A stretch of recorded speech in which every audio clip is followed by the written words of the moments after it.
On reste avec le transport pour aller à Djelfa. Nous sommes partis à la rencontre de Smaïl Naimi. Il est passionné d'aéronautique. Il a fabriqué dans les années 80 un simulateur de vol sur le modèle du Boeing 737. Il fabriquera également un autre simulateur quelques années après, plus récent, qui concerne le Cessna 137.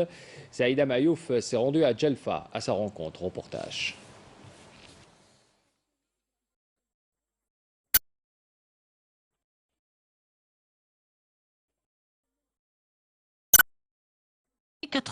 Et ouvert via Internet, les simulateurs aéronautiques et épaulés par ces 4 ingénieurs en électronique, ils se lancent dans la fabrication d'un simulateur de vol de type Boeing 737.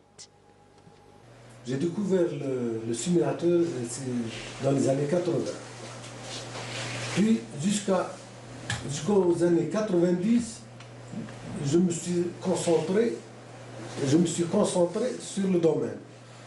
C'est-à-dire j'ai trouvé beaucoup de chercheurs qui ont construit des simulateurs. On a construit un Boeing 737, c'est-à-dire entre recherche et construction, nous sommes restés plus de 9 ans. Technologie informatique aidant, il perfectionne ses connaissances et réussit à fabriquer un simulateur d'un Cessna 137. Le cockpit de l'avion est plus vrai que nature, tout fonctionne à l'identique. Ce simulateur de vol est une réplique quasi exacte du modèle vrai. Nous avons assisté à l'aéroport de Hawari Boumediene. On a fait aussi un atterrissage qui a été réussi. Bon, ce simulateur est destiné pour l'apprentissage des futurs pilotes.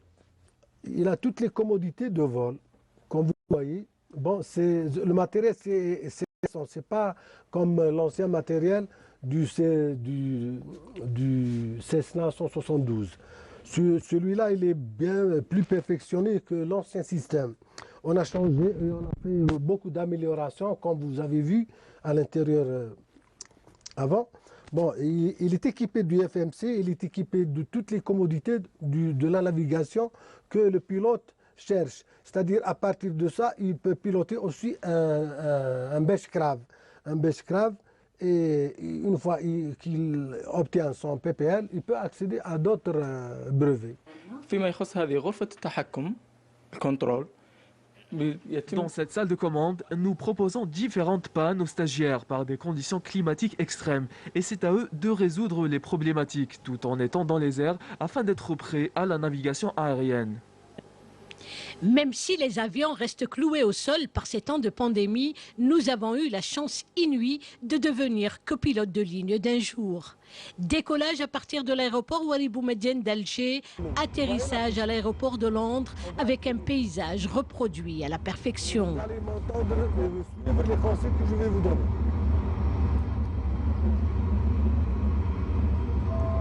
Je dois baisser les...